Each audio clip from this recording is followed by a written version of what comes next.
go ahead and kind of get kicked off. The first thing I want to do is, if you guys haven't seen it, you haven't looked at it, I'd sure like to invite you to the 2023 boot camp that we're putting on. And this is being down in the Dallas-Fort Worth area.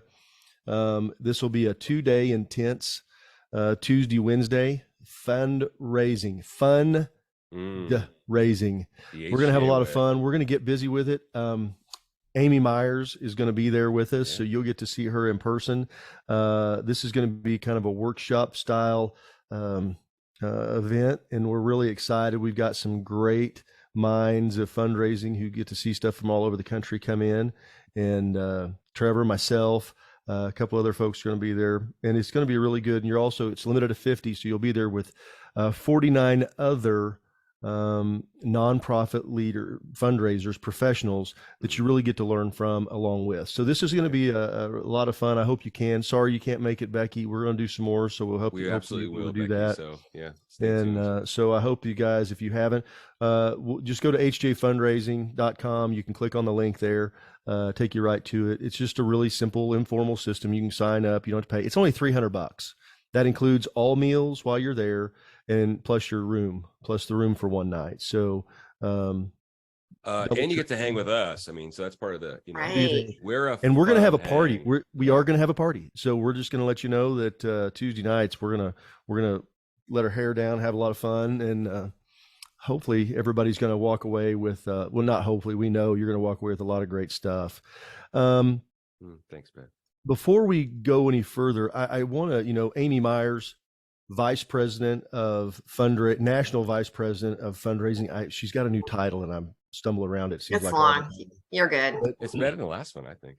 For the Muscular Dystrophy Association, prolific fundraiser, wealth of knowledge, and she's always so gracious to come and share this time with us. And we're going to be talking about underwriting and really how they have. What they do with it. And I'm going to, before Joe there, but my brother, Trevor Nelson, Jason Ledlow, thank you also being here. Chat's there. Stay to the end and win. We're going to have a trip. But I want to do a little poll real quick because I want to kind of get an idea where you guys are at. And so I'm going to launch this thing. We'll give it just a few little bit. You'll see it pop up. Oh, cool. We'll let it go for a minute. And, how are you currently using underwriting? Currently don't use it other than maybe tables and tickets, using underwriting to cover cost, or are you underwriting to raise revenue? So and real quick, thanks so much for the outpour of support for this webinar. A tremendous amount of people registered. Obviously, it's a topic that we can all learn about. This is an advanced masterclass in underwriting because Jason has a wealth of knowledge, but Amy's the best that we've seen at it, and we've learned so much from her and her team about underwriting and how it can just be a wonderful way. Okay, if you haven't done it, you got 10 seconds. I'm going to shut it off. Oh, good grief. And this flipping automated thing that comes out here. Hey, if you don't want to watch this meeting, it's like if you don't have to be here, you could do this, but these people want to win something. Who's this? Oh, there's a deal pops up in the chat every week now. Zoom has their AI. I didn't see it. Yeah, it pops up. I delete it every time. Oh, wow. You're fast. All right. Okay. All right. Well, we're going to end the poll, share the results, and here's kind of where everybody's at. So, we can see that 6 out of 16 people, there's 20. Some of y'all didn't do it, but out of 16, 6 currently don't use it other than table and sales. 7 of you are covering costs, and 3 are using underwriting to raise revenue. So that's really good. It kind of gives us an idea of where we're at. And so thank you all very much for that. So Amy, time to put you in the hot seat, because one thing we know that your strategy that you've talked about is that you guys don't just do this to cover costs, do you? No, it's all about raising money. I love it. So why don't you kind of give the background of your strategy, why you guys have gone there, and about some results that you're seeing?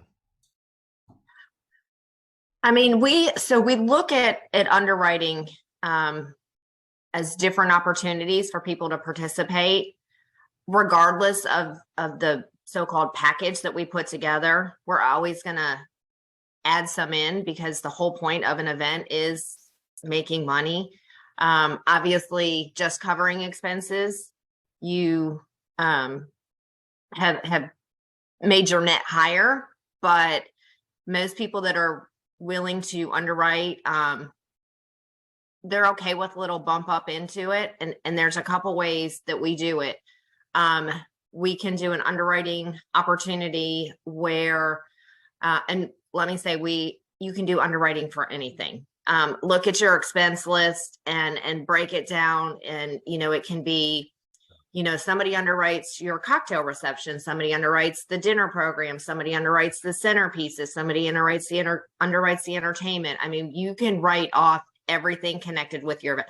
You can have somebody underwrite something that you don't pay for. It's charity, it's nonprofit. It's not, they're not going to get into the nitty gritty of what you're essentially paying. And so we do our strategy. We typically offer two different types of underwriting. One is an underwriting package where we're gonna, whatever you're underwriting, we're also going to include some tickets to the event, because if somebody has the means to underwrite an event, they probably have some people that can attend the event and spend money. And so you have to look at not only going into the event, what money you raise, but who are you going to have in the room the night of the event to hit that, 30% income you want to hit night of the event. So we have those opportunities. And then we also have underwriting opportunities for those that can't attend. The big sell for people that want to support the event and can attend can do an underwriting opportunity, and we market it as 100% tax deductible, because they're essentially, not eating, drinking, getting anything in return. So there's a couple ways of looking at how you do your underwriting. You can do it in big chunks. If your dinner program is going to cost you $20,000, I would bump it up, and that underwriting opportunity is $25,000. Or you can, if your organization maybe is used to selling, you really want to do it based on the people that attend your event, the people that are involved in your event. And we all know that some events are $1 million and some events are $100,000. So you want to format those opportunities based on the people that are participating in your event. So if your underwriting cost is $25,000 for your dinner program, and you know in your heart, not that you shouldn't try, but that you're probably not going to get a $25,000 underwriting, break it down. Have 5 available of $5,000 each.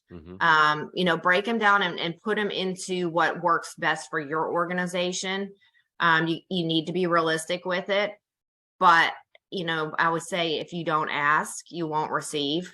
So really making sure that you build that. And like I said, some of your sponsorship underwriting opportunities are going to include some tickets to the event, and then have some available that aren't. I don't cookie cutter myself into one or the other. I like to offer both opportunities. So Amy, let me ask you this. Let's just say that, so good. Just on that, just to kind of give people an idea. Number one, you guys have a general, like a baseline that you mark stuff up, that just kind of the general rule? So we really, yes, we have a formula. So we start with our cost per person, and we look at, you get your BEO before the event. So you have an idea how much it's going to be to feed people, their alcohol. We include the venue, any entertainment, all in what it's going to cost for that event, and how many people you're going to have. If it's $300,000 and you divide it by 300, and you get your cost per person. Okay. Depending on our event, we never ever do a ticket less than, and this is building it, we never do less than two times that. Most of our events are 3, 4, our golf outings that sell out. I mean, it's 5 and 6 times the cost per person, and we build it from there. So if you have tables of 10 and it's $100 per person, we're going to triple, or we're going to make it $300. You have 10 seats, you're at $3,000. Okay. So that's our starting point. And then you just look at, what do you want that markup to be? And maybe you don't, maybe just tripling it's enough, because you're still making $2,000 off of that.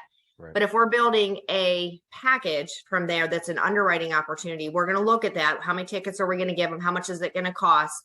What else are we giving them into that package? And then we're just going to, if it's the underwriting for the cocktail reception, and we know it's going to be $5,000, and our table price is $3,000. So you're looking at $8,000 essentially to cover what we would look at as our cost and our markup. I'm probably going to round it to 10,000. So in that case, let's just say that you're saying, hey, you're marketing this as you get it, for the cocktail reception, you get to sponsor, underwrite the cocktail reception, and we're going to give you a table, but you're going to take that total cost of what your hard cost is, but because you're selling the table for 3,000, let's just say that's your minimum sale, that plus the cost of the deal, and then you're going to mark up on top of that. Yep. Okay. So you guys don't have like a 1.4, like a automatically 40% markup or anything like that. You guys just we do it by the event. By the event. Yeah. Just knowing your room, knowing your supporters and what is, you should always, we just did sponsorship levels for an event that we are adding in June that they reached out, they want to come back. So we were putting together sponsorships yesterday. And of course we looked, the BEO from the last time pre-COVID we did the event was $10,000 higher because costs are up. And so we were kind of building those. But then what we did is we pulled our reports from 2019 when we went last, and we looked at the sponsorship levels they had and looked at like, what was the sweet spot? Mm-hmm. And so we made sure that we had levels where that sweet spot was, but with an increase. So I think our sweet spot for that, it's a smaller event. I think that sweet spot was like $4,100. It's a smaller event. So we just, once we figured in costs and stuff, I think it ended up, we bumped it to like 5,500. So knowing that sweet spot and then looking at, okay, we had 10 people that were at this level. If we can get those 10 people to bump up to the, if it was 5,000, now it's 5,500, and those 10 people come up, then we've increased by $5,000 just right there. Awesome. So, I'm big on like digging into reporting and digging into what previous year events to help me set those sponsorships. But outside of the table sales and actually taking your true cost, there's not a percentage that we use. I would say like, I wouldn't go any less than 20%. Mm-hmm, mm-hmm. Good. Okay. That's good. No, that's a great rule, especially if because a lot of times folks are, we just saw most everybody here is just recovering costs. So, they're like, well, I've been selling this for $5,000. Where do I go from there? Mm-hmm. And so, if I've been doing $5,000 and we know it's 20%, $6,000. So you would say maybe that would be a good starting place for them to go, is to add that 20% on, maybe more, depending upon, look at the reports and see kind of where they're at. Mm-hmm. Mm-hmm. Okay. Good. Question. We had a question that came in through Q&A. Amy, explain just quickly your BEO metric and what it means and how you use it and all that for us. So before an event, you should always reach out to your caterer and they give you the BEO. Mm-hmm. And that is basically an estimate of what your costs are. Mm-hmm. Based on if you're going to do buffet or seated meal, mm-hmm. appetizers, whatever, they'll give you a cost. So you take that and then you're going to want to add it, for ours that we just got yesterday, it's for 320 people and the BEO was $30,000, I want to say. So what we did is we took that $30,000, we then added is BEO before event overhead? What does BEO stand for? No, it's banquet. You would ask me that. I thought I did. Banquet event order. Someone else did. I'm asking for them. Banquet event order. Oh, it's the banquet event order. No, event order. Yes. Yeah. Okay. Oh, that's what. Yeah, Becky just did. Yes. That's why it takes all of us. Yeah. Thanks, Becky. Okay. Thank you. On the spot, I can think. I just always say BEO. We use a lot of acronyms at MDA. Yeah, so you take your BEO, your banquet event order that's going to have all your pricing, and you're going to add that to your other expenses, entertainment, whatever. Typically, your venue and your B is part of your BEO because most venues you have to use their caterer. It could be separate, but that's how you build your levels. Awesome. Thank you. So on that track, so let's just say $30,000. when you're thinking about how much money you want to make off that event, pre-event, because you said you want to get 70, for you guys, y'all want to raise 70% prior to anybody walking in the door, you want to have 70% of your goal hit. So based on that $30,000 off of expense, how much sponsorship are you trying to raise off that? What's your goal? Just, within this deal, just to give an idea. So what we do is we build a plan going into each event. We call it a gatekeeper file. We know we have set metrics. I have set metrics for my team. So we want our expenses to be less than 25%. Okay. We know that when I say going into the event, we want 70%, and that's up, and it can change based on your organization. We do a lot more going into the event. Some people will do more of like 65%. So we'll say 65 to 70% of your income will come from your sponsorship, table sales, ticket sales leading up to the event. That leaves 30% for the night of the event. And we try and bring in 20% through our fund a need, mission drive, paddle raise, whatever you want to call it, and 10% from our live and silent auctions. And then if we have revenue enhancers, that's just kind of like a bonus. So we build it from there. We know, like, if we want to be at less than 25% in expenses, that tells us what we need to gross to cover those expenses. And then whatever that gives us, say it's $100,000 that we want to net, we know we want 70,000 in sponsorships and table sales and 30,000 the night of the event. Perfect. Awesome. And we really focused on this. We started really focusing on these metrics pre-pandemic, and it was based on a lot of research done with other nonprofits, our events. So the information came from a lot of places. So these aren't just necessarily MDA standards. These are kind of standards that a lot of big nonprofits use. And now years later, I can say, when you pull our event, you're going to see pretty much, everybody is right in definitely the expense ratio. Now, I will say we are starting to see where we're going to have to bump up that 25% expenses, maybe to like a 28, just because costs are going up. Right. But for the most part, we're going to go, we know that, 4 months out, we want to, of those 70% that we want in sponsorships, we know 4 months out, we want to be at 25% of that 70%. And then 3 months out at 50, 2 months out, 75, one month out, we're done. We're done raising. We're done with sponsorships, and we're moving on to the night of the event and what that looks like.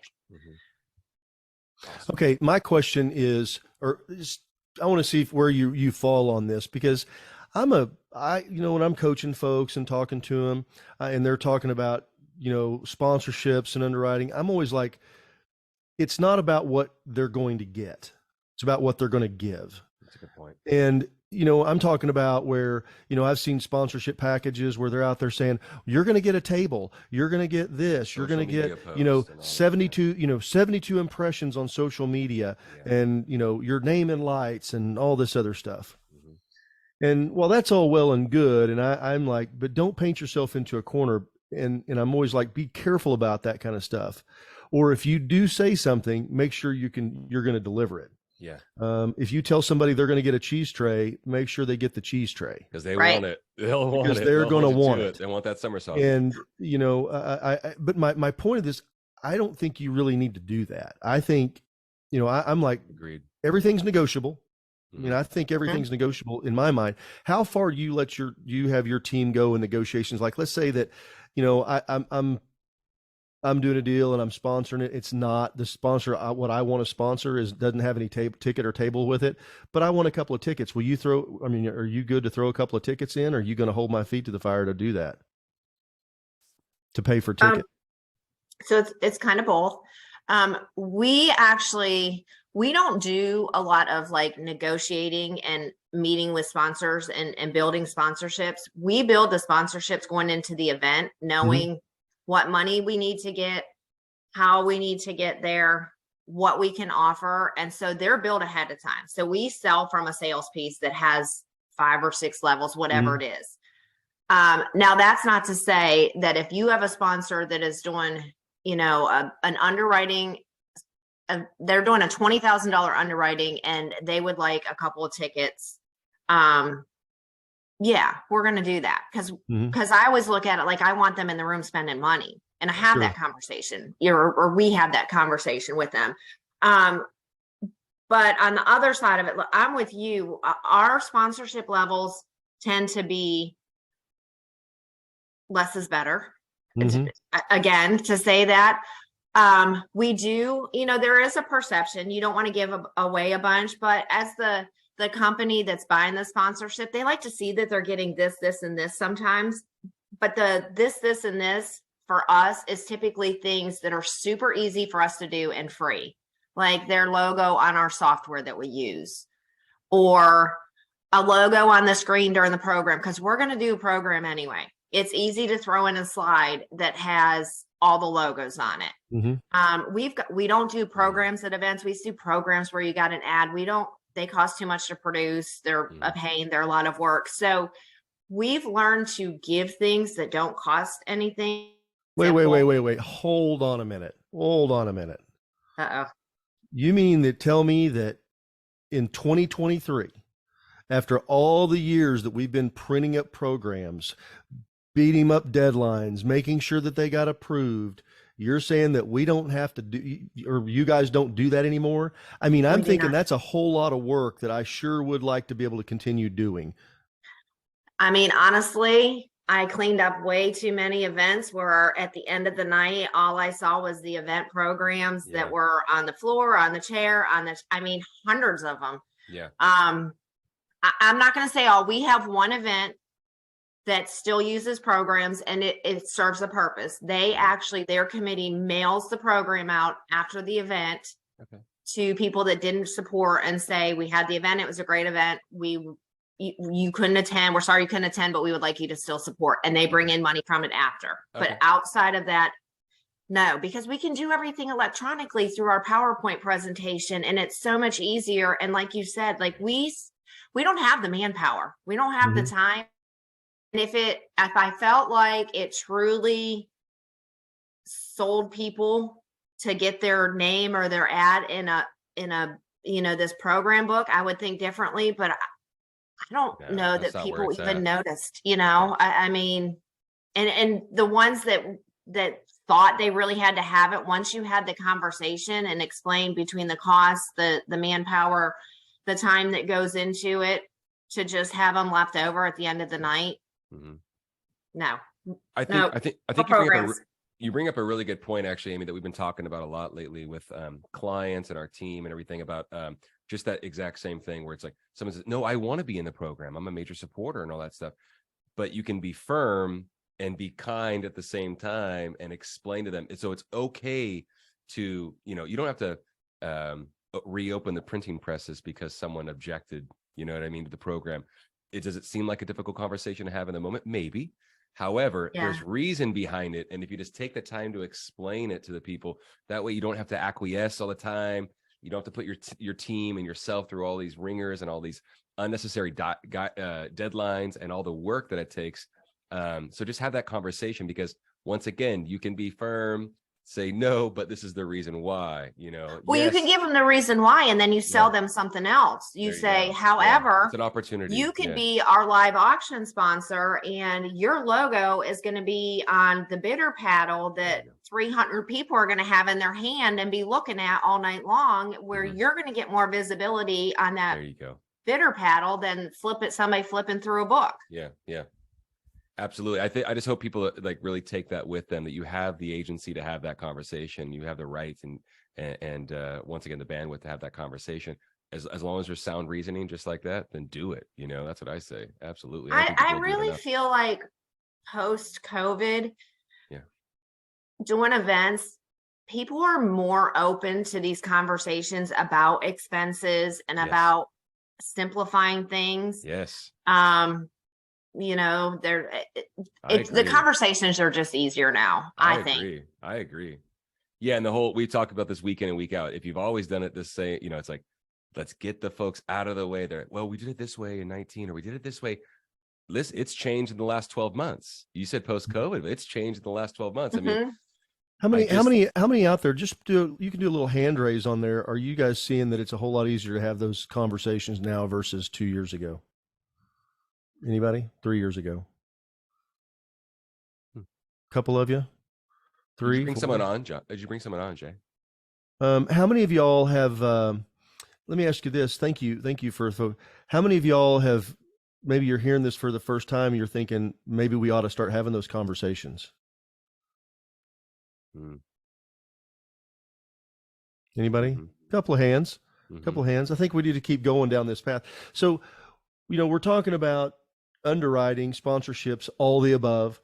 Why don't you give us an idea of some things that don't cost anything that you can do? And if you don't mind, Amy, within however you feel comfortable, just give us an idea of the kind of money that you guys are raising with these strategies that you're talking about. Like, I'm always like, write down everything that costs money, don't cost money. Becky Felak, who was talking, she's got a great story how she had the bathrooms were underwritten, and how that, a $500 $500 under sponsorship turned into a $20,000 raise, and we won't go through all the details, but just it's an opportunity. I'm like, open the door, right, the stage. Well, if the stage is already there fixed and you're not bringing it in, you can underwrite the stage. All these things, check in, check out, up, down, sideways, podium, anything that you can possibly think of can be underwritten, and it gives a great deal. So how do you, tell me some like how you guys price that stuff and what it looks like?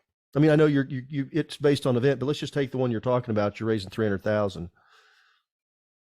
So, I mean, that one it raises 300,000, but it's smaller buckets of money, just a lot of them. Right. So we have a bar underwriting sponsor that sells for 5,000. The reason for that is we don't get, our bar bill's not big because it's a venue that actually allows us to bring in alcohol. So there's a distributor that gives us a bunch of liquor and wine, and then we apply for Tito's online and get Tito's. So most of the alcohol is donated. And so with something like that, we still use what our cost would be if we were paying for it. And that's how we built the level. And then their recognition is signs at each of the bar that says bar sponsored by XYZ company. Yeah. But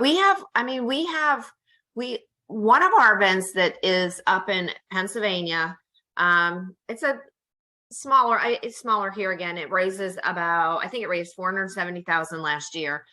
It has a ton of underwriting opportunities. They have somebody that underwrites what they call the red carpet, which is literally where you walk through the door. There's nothing there except for a sign that says, "Welcome to the red carpet sponsored by XYZ company." They have somebody that sponsors it's like $2,500.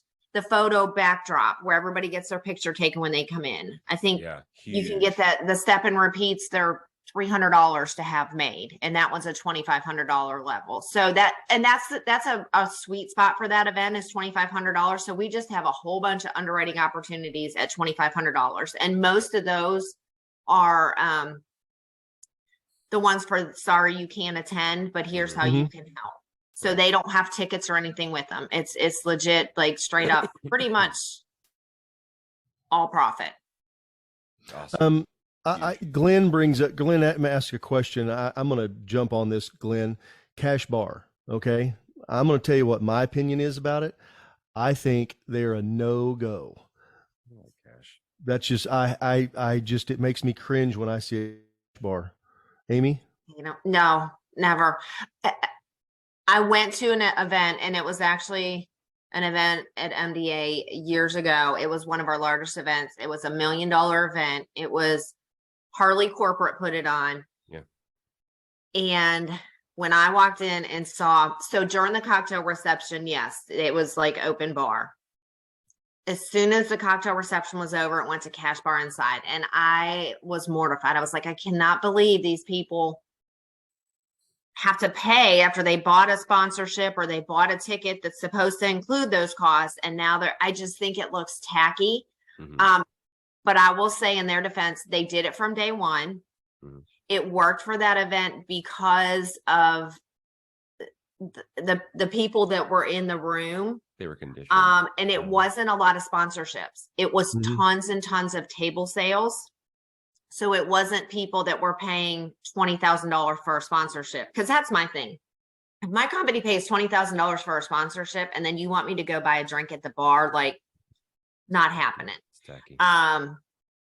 It was mostly table sales, and their table sales, it was like $1,500 for a table. They were not marked up. So I guess I'll give a little. It made sense for that event, but I would never ever do it at one of my events.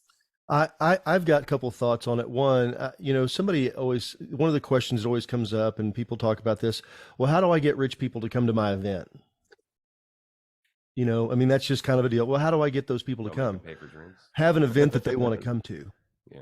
Is kind of where I come from. Yeah. And then I'm going to give you a practical thing about it. I want everybody going to get a bar. I want to have enough bar stations where I don't have a line of, people waiting 10 minutes to get a drink. Mm-hmm. And anything that I can do to remove that friction to get them back out looking, within, our fundraiser, participating and doing those things. Whenever we do that, we remove that friction. Because if I've got to go pull out cash, or I've got to make a transaction, pull out my card, and or maybe there's comp beer and what, it's just one of those things. I think it just slows everything down. Exactly. And it just cheapens up the event. Yeah. And I know everybody thinks, because what I want to do is I want to have a party that everybody wants to come back to, because, and if they're doing that, it kind of like, oh, well. And I can tell you from my experience of doing this over the years of going to lots of events, the events that have cash bars are the lower end of the events. They just are. And I don't mean to offend anybody if I did. Actually, I do want to offend somebody, because I want you to think about it and make it and take all that stuff out and start raising more money. So, Jackie, you know what? What about the liability? Wow. Guess what? It's the way it is. With events. Yeah. That's what insurance is for. Yeah. That's exactly. You get insurance and you just have to deal with it. And if somebody, and you got to just tell folks, if there's somebody being overserved, you can't overserve them. You got to have some deal with a bartender, and you see somebody, you got to take some deal with it. And that's where, and somebody exactly, the bartending company, they carry liability for that. Yeah. Typically your venue, the venue does, whoever has the liquor license carries that liability, which is why if they see somebody, they're going to shut them off, because that's their, name and everything that's on the line. I thought I saw a question I was going to answer before that. Jason had a really good point about just the how do you get people of affluence and whatnot to come. And we just had a really successful event in the Chicago area. It was a private school, but someone at the event shared with me images and video, and I can't share with you right now because we're on the Zoom, but of balloons, an event planning company with performers and folks serving the appetizers. And then there was this, like almost like a Christmas tree shaped, gold statuette with champagne flutes, full around it. And it was so cool. And it sounds complicated, but it wasn't. There was no spillage or anything like that, right? So just, maybe I'm not drawing the best picture, but a really cool way to spice up. And the gal at the school told me, this is the way to go. This was the way that we got excitement at the event. People wanted to be a part of it. Make it different. Exactly. Differentiation is a massive tool. We'll be talking about that at the boot camp. As a matter of fact, we talk about that often. Well, another great underwriting opportunity. Yeah. I was just going to say, and you underwrite that champagne tree for sure. Come on. Well, and it was just, it was so cool. The videos, I'll share it with you, Amy. It was really, and Jay, I just got it. It was so cool. Tying back into the underwriting. So Amy, for you guys at MDA, you guys do, like you said, everything from, 300, 100,000 to $1 million events all over the country. One of the things that we've been encouraging a lot of nonprofits when we're talking to them, coaching them, is to raise the, whatever you're asking for, raise it. And I'll give you an example. So I'm talking to somebody and said, what's the most expensive thing you ever did before? They said, well, or what's your sponsorship level? 25 grand. Okay. Did you sell it? Nope. What'd you sell? 15. All right. I said, raise it up to 50,000 this year. Still have your 25, but raise to 50. Mm-hmm. Get this call. Oh my gosh. Not only we sell the 25,000, but we sold the $50,000 one too. It's a ceiling. Yeah. Well, the reason I think that happened, the reason I believe that happened is because when they raised it up to that level, it got the attention of people who have that ability to write those kind of checks. They were able to see that this isn't just some little punk little fundraiser, like you said, where, okay, well, this is not a pancake dinner. This is something where they're raising some serious money, and it gets their attention. Do you see that happening? I mean, with the amount of money, does it matter? If you've got do they expect to pay more? Yeah. Wait, say that again. Well, do high net worth people, companies, things like that, do they have an expectation to pay more from one year to the next, or just in general? I'm talking about in general. I mean, they look for those opportunities to sponsor at the $25,000-$50,000. It's almost like most, prestige. Yeah. Pricing. So I would say like your high end companies. Mm-hmm. Most companies have a budget for these type of Correct. events. Mm-hmm. That's something we have to remember is they have a bucket of money set aside for this. Yep. It's just who's going to get some of it and who's going to get the biggest piece of the pie. So that's where, yes, and your higher end companies, there are certain companies, they want to be the top dog. They want to be the $50,000. You put 25 and they're going to do 50 because they don't want to be the 25. They want to be the highest. We just did the same thing with those sponsorship levels yesterday. The highest, which was not amount, but the highest sponsorship level was 14,000. And it was actually like 14,470 or something. And it was previous. I have no idea why it was that level. We put it at 25,000, and I'm pretty sure it's going to be sold within the next couple of days to a hospital that's involved in the event. Cool. Mm-hmm. So, nice. I mean, you have to have it, but I do think that I think there's a lot of things that come into play when you talk about expectations for what a company is going to pay. I think their connection to the mission is big. Just because you are approaching Bill Gates and he has a lot of money doesn't mean he's going to do the biggest sponsorship level. Mm-hmm. If you haven't done the due diligence to attach him to your mission, to showcase why your nonprofit is where he should put his money. I mean, you still have to do that. I don't think it's just a given that a rich company is going to give the highest amount. I think there's work that has to be done to go along with it. Mm-hmm. Mm-hmm. Well, I guess this is kind of where I'm going, and maybe we're talking about like corporate sponsorships, but also just personal people writing checks as well. My contention is that people that have capacity to give, significant capacity. This is not a cut and dried rule, okay? I don't mean this. You still have the Waltons who supposedly still drove around in his Ford F-150, but I really think he rode in the back of a limo and flew in a Gulfstream. But I'm going to tell you. But this is my point. People that have capacity, there's a reason that they sit down at the front row at the basketball game. There's a reason they fly first class. There's a reason that they, do the things that they do, wear the clothes they wear, drive the cars that they drive. It's not because they do want to feel special. They want that higher level of recognition. They do look for that higher investment into the mission. They want to be asked. I mean, I think a lot of times they want to be asked and they're not. The whole idea of doing that, I guess that's where I'm kind of going. I mean, that's just me. That's my opinion and experience, but I'd really like to hear what, from folks that are out there on the ground that are, out here making calls. What do you guys are seeing? That's a great point, Beth. Thank you so much. So Becky asked the question, do you have any good tips question. on researching companies to reach out to? I think that's a complicated answer, and there's so many different ways that we do it. Depending on your nonprofit, obviously the people most connected to you, if it's families you serve or if it's a school system, the people connected to your organization, where do they work? What are their companies?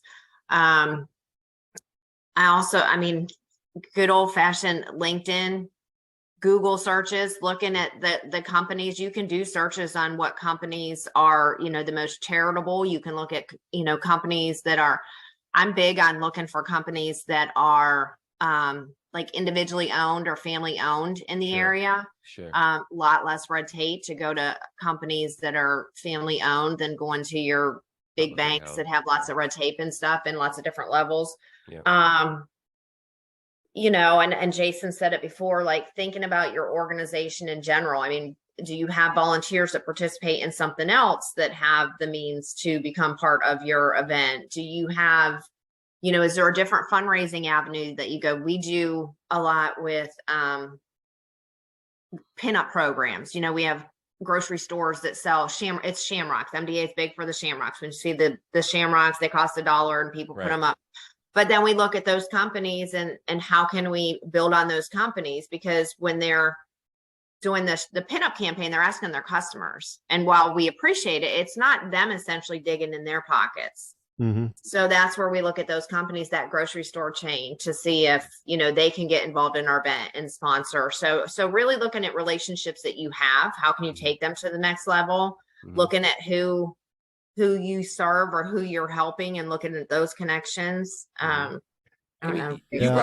Here's some real simple things that we see to do is, first of all, go through your checkbook. And I'm talking about the nonprofits checkbook.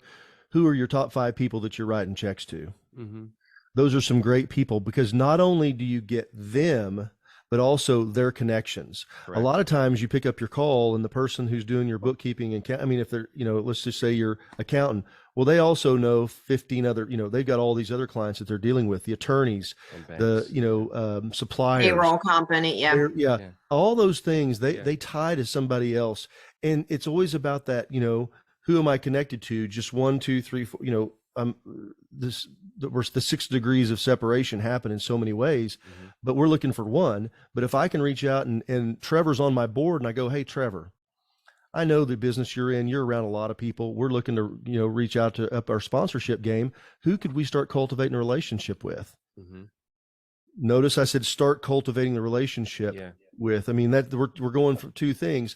Now, once I've got the relationship and I've established it, well, then we can start making some asks, but I've got to have that relationship. It's kind of like it just drives me insane to get somebody to connect with me on LinkedIn. And then I start getting those messages. Hey, do you want to meet about growing your company? Do you want to meet about leads? Do you want to meet about this? Mm-hmm. I'm like, you don't even know who I am and what I do.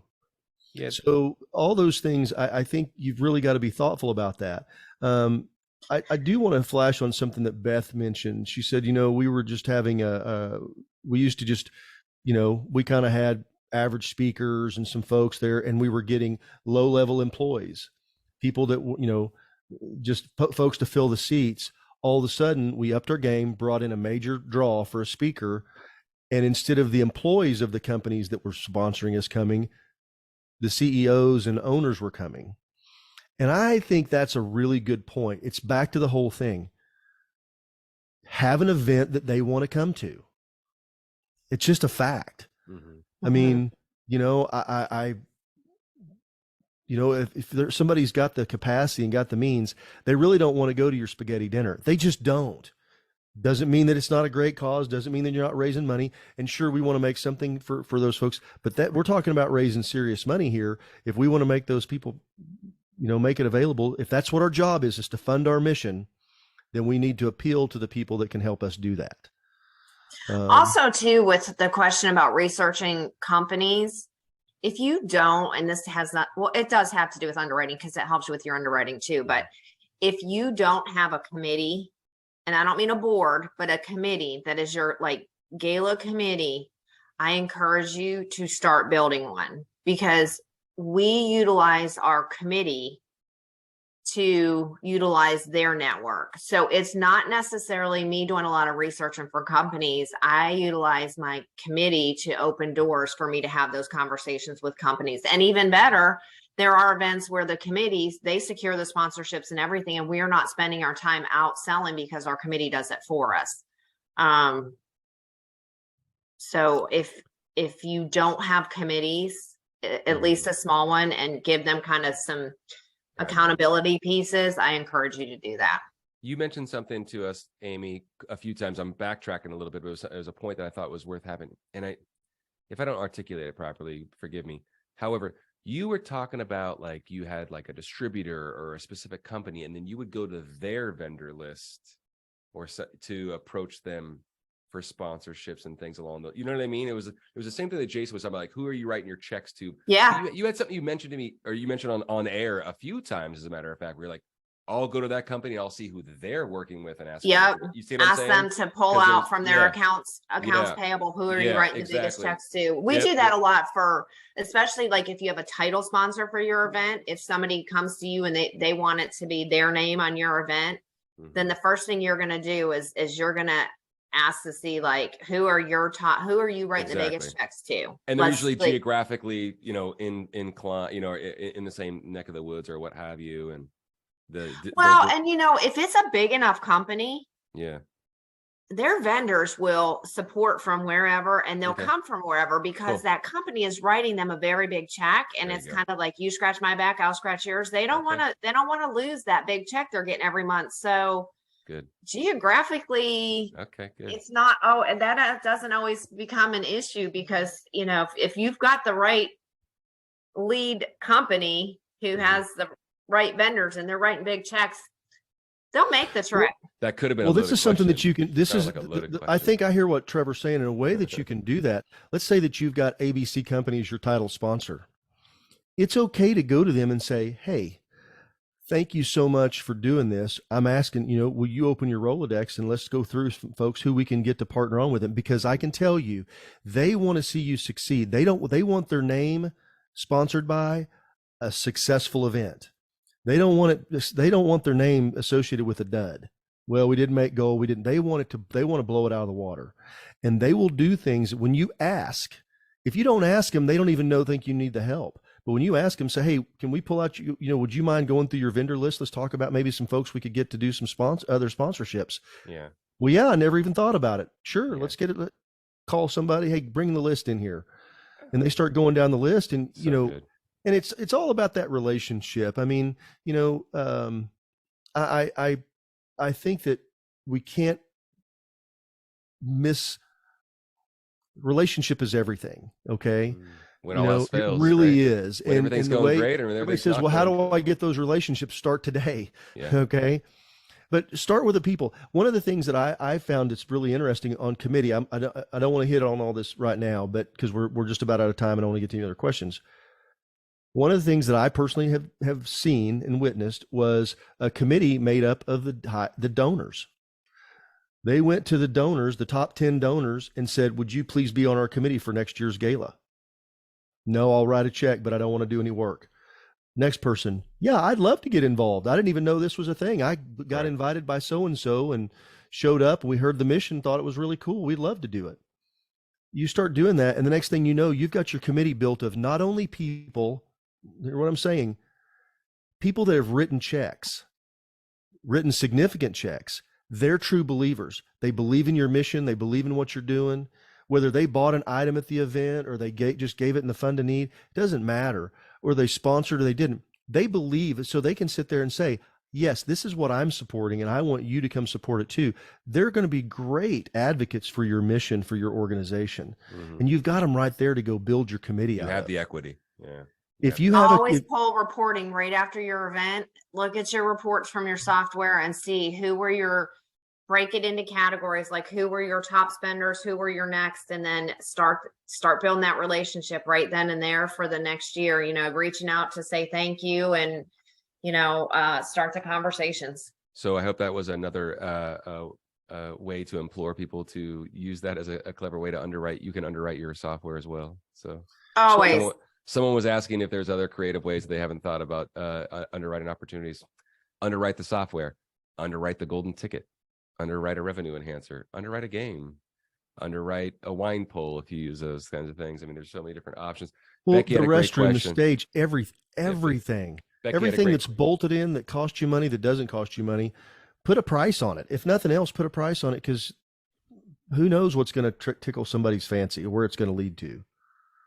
It's an opportunity. It's an opportunity. I'm going to ask Amy to do something, but first, just kind of in closing, but any other questions? You got Amy right here. Anything that you want to see what they do that we haven't hit on? And if you think it's a question, I'm telling you, everybody else has probably thought of it or they'd like to hear it. That's a good question. While we're waiting on those questions, I just want to remind everyone, Becky, great. Thank you. We can definitely do a webinar or a pod about committees and how to best utilize them. We definitely have some opinions about that. I did want to say in a big 30,000 foot view, like wide lens, these are topics that will be covered at the boot camp as well, obviously in more depth and in person. So whether you can make it to this one or the next one, we will be talking about sponsorships, underwriting, how to utilize your committees, things of that nature as well. So just wanted to definitely put that in there. Good questions. Okay. So, what's your less popular underwriting opportunity? What's the one that you have the hardest thing selling for? Least. Yeah. That's a good question. It is a good question. And if it's one we had a hard time selling, we probably don't use it anymore. I don't know that I would say that we have a least popular. They typically sell pretty well. The auctioneer underwriting. I'm just joking. Yeah, the auctioneer. Underwriting the auctioneer. I've got a funny story about underwriting an auctioneer I'll share sometime. Yeah. And it didn't turn out very well, but anyway. That's right. I think that, I mean, the cocktail reception sells well, centerpieces sell well. If you're going to put a lot of it has to do with what, along with it, how are you promoting that they're the underwriting sponsor? So if it's centerpieces and you put a little card with the company's logo in each of the centerpieces, or if it's the bar sponsor and you put a sign sponsor. So I think that if you find a way that it's not costing you anything to make it appealing, or cost very little to put some signage recognition or something, I think it depends on the event, really. Oh yeah, we have before, Becky. We can definitely share a sponsorship packet for sure, right? Before, Amy. Yeah. Yeah, I'll share. I think our black and blue one we just finished for the Harley event in Pennsylvania, and it has some. I'll send that out when we send the recording and the link to the recording. We'll attach that to it, Becky. You bet. Okay, we just got a few minutes left. I want to hit Amy up with three things. Give us the top three things that people can start doing immediately to make an impact on their deal. You don't have to go through the deep, but I mean, because you've kind of hit on all this thing, but what you believe are the top three things that you hit on, that you tell your group when it comes to sponsorship and underwriting. Putting you on the spot. I know you are. One, I think, do the research, look at past event, find your sweet spot as far as what money people are willing to spend. Two, I think you need to get a true look at what your expenses are going to be, so you know what you want to underwrite. And then I would say, I don't know what three would be. For me, three would be work with our committee to see what they think would be most appealing, because we sell to their network. Work through the committee. Yeah. Good. Yep. Good. Okay. Leverage. Amy, thank you so much for being here today. Thanks for having me. It's always great to have you. Everybody, thanks so much for coming. I'm going to give something away in just a second, so don't leave just yet. I've got a winner for something you can raise money with. One last deal. We're all winners here today, Jason. Two things. Sign up for boot camp if you haven't. Get to Dallas Fort Worth. It's going to be 2 great days. You're going to really help you raise a lot of money. You're going to get some of the best information from the best minds in the business. Number two, if you'd like to have some coaching with your event, this is not a sales pitch. We're not going to talk about that. Sign up. You can go on there, go on to hgafundraising.com. You can see there for a private coaching session. I think it's even on the email.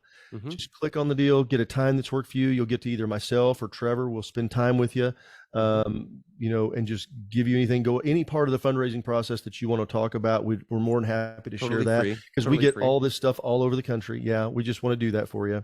And last, if you have any questions, Amy's email will be on there and you can ask her directly. So she's always gracious enough to do that. So Beth, go to the website, click on that. 2023 bootcamp, boom, takes you right there. Super easy.